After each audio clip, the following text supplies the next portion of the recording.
Olá! Desde que chegaram ao Rio Grande do Sul há 150 anos, os imigrantes italianos deixaram sua marca na cultura e na economia. Junto aos demais povos de origem europeia, africana, indígena, entre outras, eles ajudaram a construir a identidade gaúcha. No programa de hoje, vamos falar da presença italiana no estado sob a perspectiva da diversidade étnica.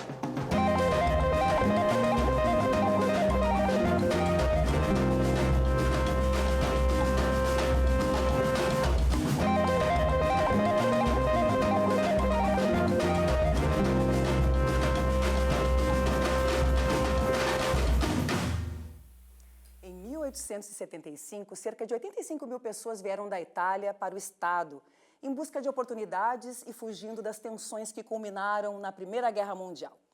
E para falar sobre a saga italiana no Rio Grande do Sul e os desdobramentos históricos dessa migração, estão aqui Valério Caruso, cônsul da Itália em Porto Alegre, e José Carlos Tamanqueves, mestre em História, professor e historiador. Sejam muito bem-vindos e obrigada pela presença.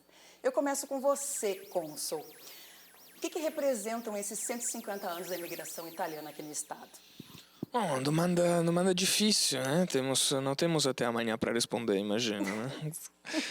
Representano una marca storica, Clarissa, porque, claro, temos uma grandíssima comunidade italiana, lembrando que aqui no nosso estado 4 milhões de pessoas, né? 35% da população gaúcha tem descendência italiana e um marco histórico, tendo em consideração de todo orgulho, né? Que o nosso povo tem da sua descendência italiana, né? Na história, na cultura, nas tradições, também no orgulho dos seus antepassados, né?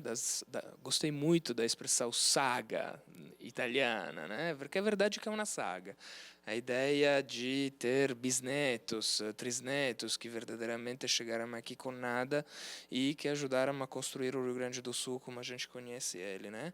E que enriqueceram a cultura desse estado de maneira determinante, que faz com que esse sesquicentenário verdadeiramente seja uma marca importante, histórica, que a gente está celebrando muito, não somente aqui em Porto Alegre, mas em todo o estado. Ah, que coisa boa. Professor, você que é o autor, junto com o Júlio Quevedo, do livro Rio Grande do Sul, Aspectos da História, eu gostaria que você fizesse uma breve contextualização, explicando as condições que os italianos, né, que estavam na Itália, e como é que eles conseguiram vir para cá, em que condições e como é que eles conseguiram chegar aqui. Assim, mais ou menos o que o Valério falou, seria uma resposta de horas, né, para dias, mas vamos tentar dar uma olhada. Nós temos pensado a seguinte configuração. Nós estamos no século XIX, nós estamos no mundo ocidental, estamos na Europa, estamos numa revolução industrial latente, na sua segunda fase, basicamente, a partir de 1850 na Europa. Lá o processo de cercamento dos campos, de ocupação dos espaços, privatização dos espaços, fez com que milhares de pessoas na Europa, não só italianos, alemães, irlandeses, povos em geral da Europa ocidental, não tiveram mais espaço. E, ao mesmo tempo, se abriu um novo mundo. Se abriu um novo mundo que é a América, que é um novo mundo, na verdade, né? Então, o motivo da saída das pessoas, muitas vezes, é a procura de oportunidades, espaço e terra. Agora, por que vir para o Brasil? Bom, na verdade, nós somos hoje gaúchos 30%, mais ou menos, né? 35%, 30% de descendentes italianos. Eu mesmo tenho uma descendência italiana por um lado e a outra é polonesa, para ter uma ideia, né? Então, é uma migração gigantesca. Mas a vinda de imigrantes em massa para o Brasil tem a ver com uma mudança do modelo econômico que nós temos no Brasil no século XIX. É o que nós chamamos de processo de formação de mão de obra livre, que está paralelo a um processo de fim da escravidão no Brasil. Uma coisa está ligada à outra. Tu vê muito isso em São Paulo. Tanto que a maior imigração italiana para o Brasil, São Paulo. É lá que tu vai conseguir ver isso com mais clareza. Só que aqui no sul do Brasil, o que está acontecendo? Nós temos uma região de fronteira, né, de combate permanente aqui. As terras que nós estamos hoje, que eram dos indígenas que moravam aqui, elas foram ocupadas por espanhóis e portugueses. E, através de vários tratados e várias situações, era necessário preencher esse espaço. Aí o governo brasileiro precisava preencher o espaço no sul. Mas preencher com quem? Vamos trazer europeus. Aí tem uma outra questão interna nossa no Brasil, que é o branqueamento do Brasil. Vamos falar sobre isso a depois. Nossa elite, podre de racista no século XIX, até hoje em grande parte o que eles querem branquear? Como é que tu branqueia o Brasil? Trazendo imigrantes europeus. Tanto que ofereceram para nós imigrantes e até escravizados chineses e japoneses no século XIX. Não, no Brasil não. Tanto que eles vieram para o Peru, foram para os Estados Unidos, para cá não vieram. Mas se abriu as portas para essa migração gigantesca de europeus, as condições que tu vem.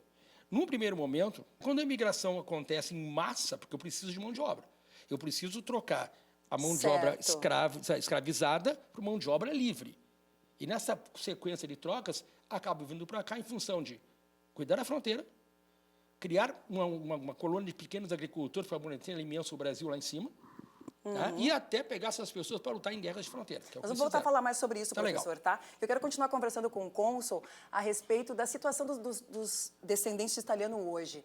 Pelas suas andanças pelo Rio Grande do Sul, assim, como é que você observa essas tradições, comparando com o teu país, que é a Itália? Quais as peculiaridades que te chamam a atenção? Porque a gente sabe que esses povos que vieram para cá têm tradições e até talvez uma língua que talvez já nem seja mais utilizada lá na Itália. Fala um pouco pra gente, o que te chamou a atenção? Me chamaram a atenção muitas coisas.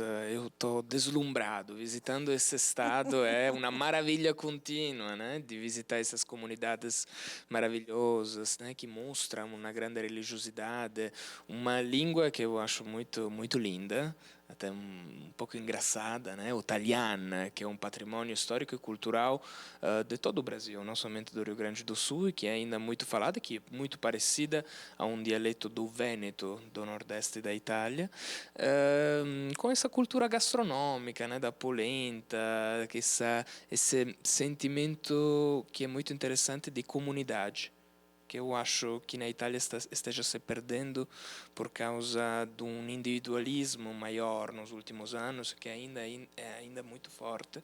E isso faz com que, na verdade, o Rio Grande do Sul deveria ser, na minha modesta opinião, um modelo de referência também para a Itália, para ver como é que se mantém o espírito comunitário nas festas, né, nas festas comunitárias. Eu fui a semana passada em Farroupilha, na Intrai, mas tem festas em todo o Rio Grande do Sul, em Bento Gonçalves, em Santa Maria, em Erechim, em Passo Fundo. Então, para mim é uma maravilha, é um orgulho representar esse povo, essas pessoas. Depois é claro que o grau de sentimento, de pertencimento à Itália varia entre as diferentes pessoas, mas é sempre bom participar e estar perto dessas pessoas que verdadeiramente ajudam hoje, né, a manter alto o nome da Itália, até aqui no Rio Grande do Sul, a 14.000 quilômetros de distância. Para mim é algo verdadeiramente emocionante. Os italianos vieram para cá em 1875, nós estávamos aqui vivendo um momento sombrio da escravidão de pessoas, de mulheres e homens e crianças negras, né? Como é que se deu essa transição? Aqui no Sul esse processo não aconteceu aqui, não acontece aqui, tá? Quer dizer, nunca dá para dizer em história que não aconteceu. Tu sempre acha um detalhezinho nesse universo gigantesco do Rio Grande do Sul que teve alguma troca, talvez. Em São Paulo, pior ainda, porque eles foram trocar, houve essa troca, essa mudança, essa transição. Sai o escravizado, entra o imigrante. Agora, quem disse, atenção, que esse imigrante terá um tratamento diferenciado? Claro que não. Ele sofreu tanto ou quanto, porque ele não vai ter acesso à terra. Ele é visto como mão de obra. Inclusive, há problemas extremamente violentos, porque, imagina só, o capataz da fazenda, lá, o capitão do mato que perseguiu os escravos fugidos, quando ele chega e troca, para ele, aquelas pessoas, pelo fato de serem brancas, para ele não significa nada. O que significa é que aquela pessoa tem que trabalhar para mim. Eram objetos. Era trabalho, é mão de A obra. diferença é que eram livres. Livres, aí que tá, vamos lá. É que, na verdade, no primeiro momento, alguns foram livres. Depois teve o pago. Teve os dois modelos, né? Que é o colonato e o modelo de pagamento, né? O livre não deu certo, mas o pago foi, porque essas pessoas recebiam, só que recebiam assim, eu te dou entre aspas, salário, mas eu vou descontar de ti a tua alimentação, a tua estadia. Que, na verdade, estou explorado. Essa mão de obra que veio, em especial os italianos, que é a grande massa, essa é a questão, né? Tem mais em consideração, as pessoas perguntam muito, o que mais de imigrantes nós tínhamos no Brasil? Olha, se entrou um alemão, vai entrar 10 italianos depois. Isso é importante falar, mostrar a quantidade, é uma coisa impressionante. Imagina, e no Brasil se calcula o quê? 32 milhões? Sabe o que é 32 milhões em 210 mil? É muita gente. É a maior imigração europeia para o Brasil, evidentemente depois da portuguesa. Certo. Tá? Então, só para ter uma ideia. E aqui no Rio Grande do Sul, o que aconteceu? Vem ocupar o espaço, em função de sermos da área de fronteira, mas qual o espaço que eu vou ocupar? No sul do estado, na região da campanha, lá não. Na minha terra ninguém vai entrar. Tu acha que eu quero um colono na minha terra? Não. O que sobra para ti é o que os outros não pegaram. porque a grande Porto Alegre, nosso entorno aqui, quem chegou primeiro em 1824 foram os alemães. Então, as melhores terras acabaram ficando para esses que chegaram primeiro. Sim. Entre 1824 e 1885, vamos combinar que são 50 anos, né? Sim, uma diferença É uma muito diferença grande. muito grande. Aí, o que tu faz? Tu sobe a região que o nosso cônsul citou, Caxias, Bento, que na verdade não Certo. tinham esses nomes. Vamos continuar falando sobre isso no segundo bloco. Cônsul, voltando para o presente agora. E assim tá bom a nossa conversa, do passado para o presente. E a gente vai falar de futuro também no próximo bloco, tá? Quais são os setores da economia gaúcha que os descendentes de italianos mais atuam aqui no Rio Grande do Sul? Pelas tuas andanças, pelas informações que provavelmente o consulado deve ter? O setor moveleiro na região de Flores da Cunha e Bento Gonçalves, sem dúvida. Lembrando que nós temos o Italian Design Day todos os anos no mês de março, que está virando um evento internacional muito importante no nosso estado, graças também aos nossos patrocinadores. Mas sem dúvida, o setor moveleiro, o vinho, claramente. As vinícolas de Bento Gonçalves e Flores da Cunha são muito importantes. A indústria de Caxias, né? Nós temos grandes empresas do ramo da metal mecânico na região de Caxias e também a agricultura, né? O setor agrícola, que são os 4, digamos assim, setores mais importantes em que está focando a nova Câmara de Comércio Italiana no Rio Grande do Sul, que acabamos de reativar com o novo presidente Erasmo Carlos Battistella, com Neco Argenta, com Gelson Castellan, que são grandes empresários gaúchos. Então, é isso. Tá bom. Nós vamos a um breve intervalo e já voltamos.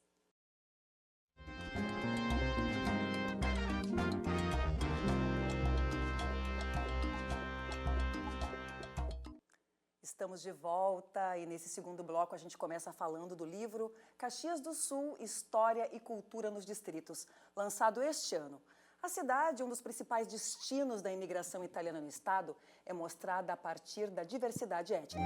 O objetivo geral dele é preservar, sim, a história e a cultura de cada distrito de Caxias do Sul, mas com igualdade étnica, onde a gente pudesse contemplar todas as etnias, desde o indígena, português, o afro, o polonês, o japonês, o alemão, o italiano, todos que contribuíram ao que Caxias do Sul é hoje. Claro que tivemos algumas etnias que sofremos mais para levantar informações, que sofreram apagamento no decorrer da história. Então foi aí que a gente buscou apoio, principalmente da pesquisa, da academia com o Rafael Cortelete, com uma atenção especial para o indígena, com o Orso Soares também, que nos ajudou muito na parte afro, e fizemos um trabalho de campo muito significativo, muito valioso. A região nordeste do Rio Grande do Sul, que é o lugar onde os imigrantes italianos começam a ocupar, né, no final do século XIX, já era habitada por etnias indígenas, né, muito antes da chegada desses europeus, né. Os povos Caingangue e Laclanochocleng estavam nas partes mais altas da serra, né, e os povos Guarani estavam ocupando os vales dos grandes rios, né, como o Rio Caí, por exemplo, o Rio Taquari. Essas etnias indígenas, né, têm uma história de longa duração no sul do Brasil, né, passando por mais de 2000 anos, né, de história. As pesquisas arqueológicas realizadas no Rio Grande do Sul, em especial na região de Caxias do Sul, né, desde os anos 60, né, mostram que esses povos construíram grandes aldeias, né, permanentes, né, que foram ocupadas por séculos, né, com muitas obras de engenharia, né, com construção de aterros, de terraplenagens, com a construção de casas subterrâneas, né, e talvez o maior legado indígena, né, no sul do Brasil seja o manejo da floresta de araucária.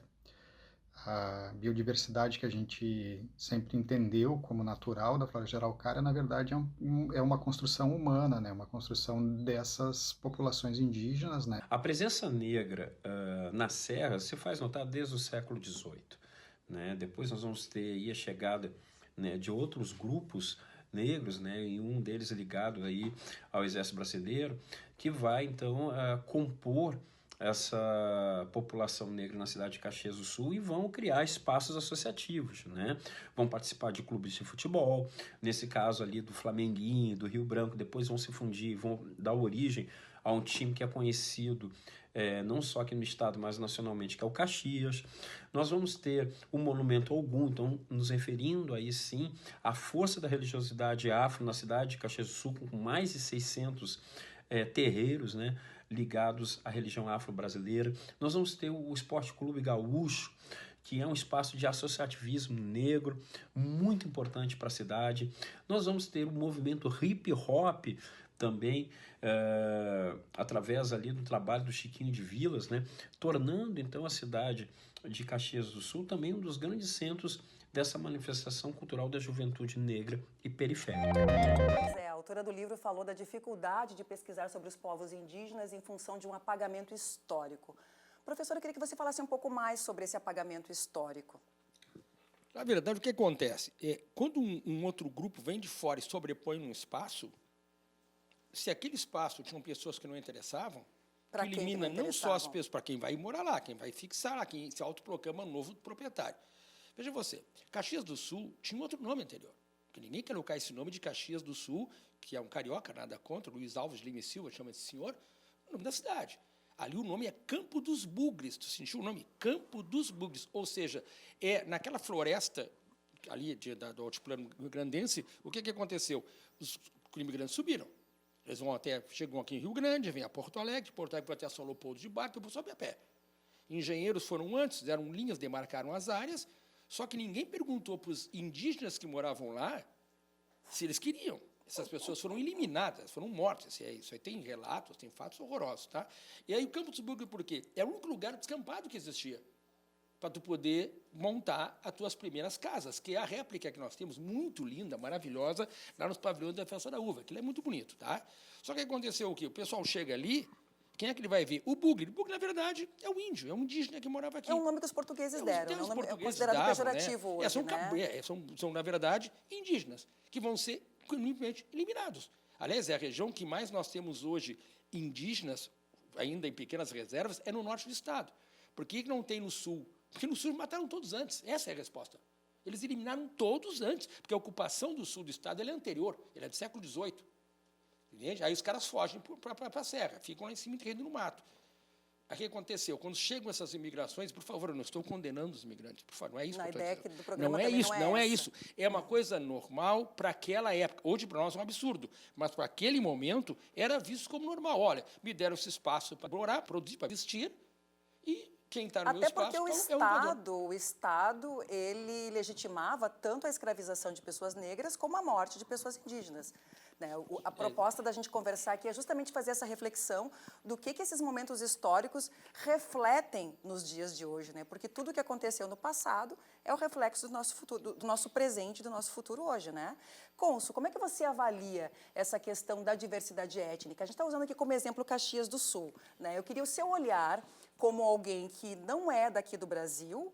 Como é que você observa isso? E se puder falar um pouquinho também da sua experiência no seu país. Obrigado por essa pergunta. Para mim, essa diversidade étnica é um valor extraordinário. É uma riqueza gigante, não somente do Rio Grande do Sul, mas de todo o Brasil. É o que faz do Brasil e do Rio Grande do Sul um dos países mais interessantes ao mundo. Lembrando que depois, né, quem tem na cidadania italiana aqui com a gente abraça os valores da República, da Constituição italiana de 1948, que é uma Constituição democrática, universalista, antirracista e antifascista.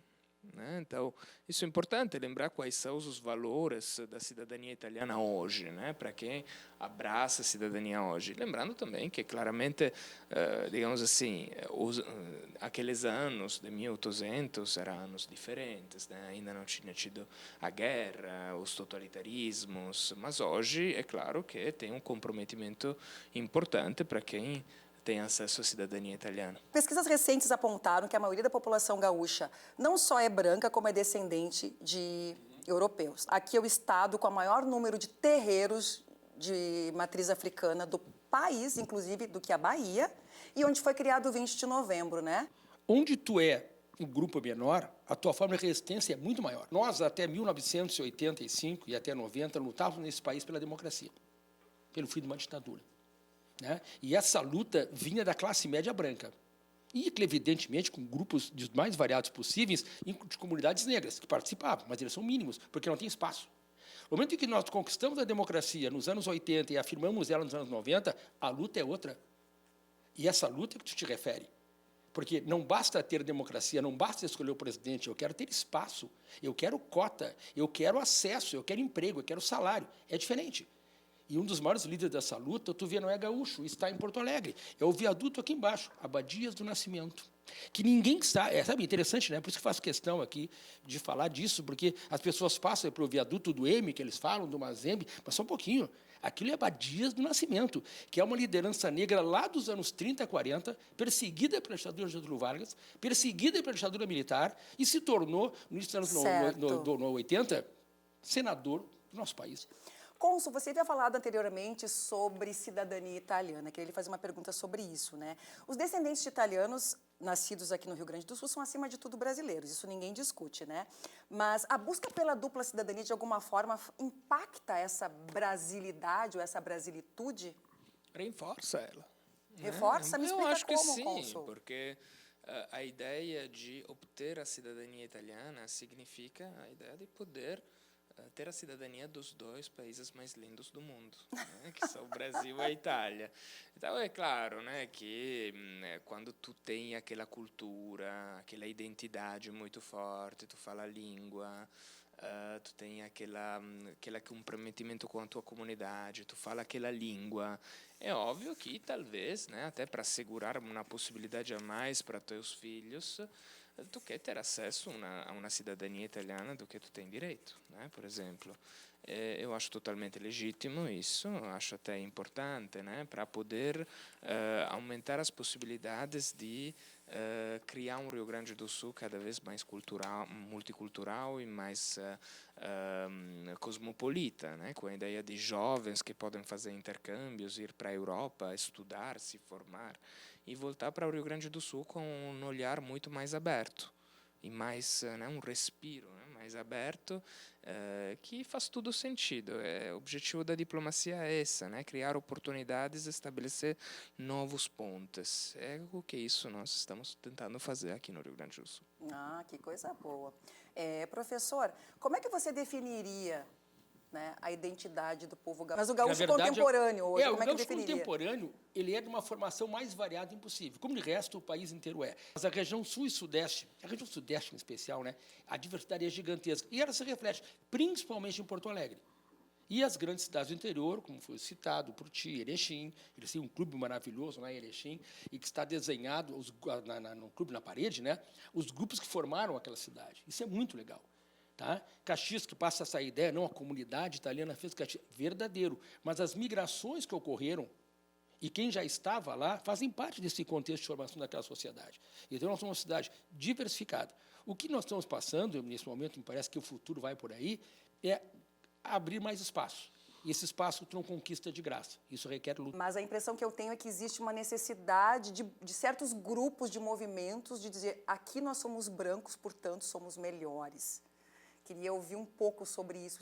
Meu ponto de vista é o seguinte, com o decorrer do tempo, tá, quando é que deu-se espaço para as pessoas falarem? É recente.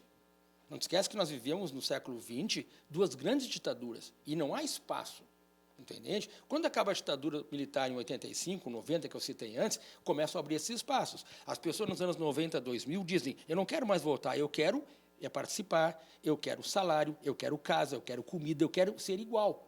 A Constituição de 88 ela é muito importante nisso tudo. Porque a Constituição de 88, por isso tem pessoas que não gostam da Constituição brasileira. Claro que não gosta, porque ela torna todo mundo igual.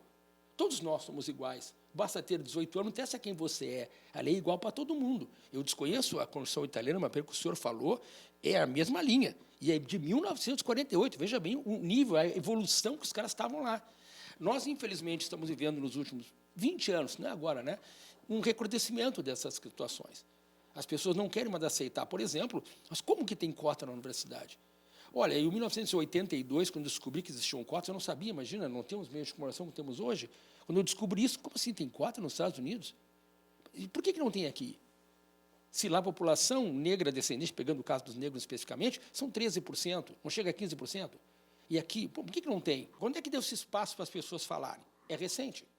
Não te esquece que nós vivemos no século XX 2 grandes ditaduras e não há espaço, entende? Quando acaba a ditadura militar em 85, 90, que eu citei antes, começam a abrir esses espaços. As pessoas nos anos 90, 2000 dizem, eu não quero mais votar, eu quero é participar, eu quero salário, eu quero casa, eu quero comida, eu quero ser igual. A Constituição de 88 ela é muito importante no estudo, porque a Constituição de 88, por isso tem pessoas que não gostam da Constituição brasileira, claro que não gostam, porque ela torna todo mundo igual. Todos nós somos iguais. Basta ter 18 anos, não interessa quem você é. A lei é igual para todo mundo. Eu desconheço a Constituição italiana, mas pelo que o senhor falou, é a mesma linha. E é de 1948. Veja bem o nível, a evolução que os caras estavam lá. Nós, infelizmente, estamos vivendo nos últimos 20 anos, não é agora, né, um recrudescimento dessas situações. As pessoas não querem mais aceitar, por exemplo, mas como que tem cota na universidade? Olha, em 1982, quando eu descobri que existiam cotas, eu não sabia, imagina, não temos meios de comunicação que temos hoje. Quando eu descobri isso, como assim tem cota nos Estados Unidos? E por que não tem aqui? Se lá a população negra descendente, pegando o caso dos negros especificamente, são 13%, não chega a 15%. E aqui, por que não tem? Que é e quase as cotas, 60%, sim, né? agora tem 11 anos as cotas no Brasil. E há uma resistência muito grande quando as pessoas passam por espaço. Vai demorar. E há uma situação, infelizmente, Certo. que não é só nossa, é mundial, de um recrudescimento. Por isso que no Sul aparece o que tu falou. Basta tu ver na composição das câmaras de vereadores, das assembleias legislativas, né, Certo. e do Congresso Nacional em relação às pessoas do Sul. Nós estamos quase chegando ao fim, mas eu gostaria de ouvir o cônsul Valério, qual é a impressão que você tem com relação a esse desabafo que eu fiz aqui. É uma pergunta, mas é um pouco de desabafo, né? Olha, é difícil para mim entender, porque já eu questionaria se é verdade que um italiano é branco, né? Lembrando que Aqui no Sul é. aqui talvez no Rio Grande do Sul, mas para nós, quem, né, se criou na Itália, a Itália foi colonizada por dezenas, centenas de povos ao longo dos últimos 20 séculos. Muitos italianos têm pele preta e muitos italianos têm olhos negros, né? Muitíssimos, né? Porque a Itália foi colonizada por africanos, nord-africanos, povos do Oriente Médio, povos do centro da Ásia. Então, falar de branqueamento, de o italiano como um povo branco, teria muitos antropólogos que questionariam, né, essa afirmação. Depois, não existe uma etnia que é superior a outras. Eu gostaria de ressaltar que a riqueza do Rio Grande do Sul é na sua diversidade. Eu adoro, pessoalmente, o fato que Porto Alegre seja a capital dos terreiros brasileiros. Que não é Salvador, Bahia, mas é a nossa Porto Certo. Alegre, que faz dessa cidade algo extraordinário. Então, né, nós todos tomamos chimarrão, que é uma bebida indígena, nós todos conhecemos a história dos terreiros e nós todos também gostamos de galeto e polenta, e isso faz de nós, gaúchos, né, eu me considero um pouco gaúcho, um Ótimo. povo muito rico. É muito boa essa conversa com vocês. Foi uma conversa muito amistosa, muito esclarecedora, muito informativa, mas, acima de tudo, muito afetuosa. Eu agradeço muito a presença, professor José Carlos, cônsul Valério. Agradeço a você que nos acompanhou até aqui e não deixe de nos acompanhar também nas redes sociais. Como eu sempre digo, afinal, tudo é sobre nós.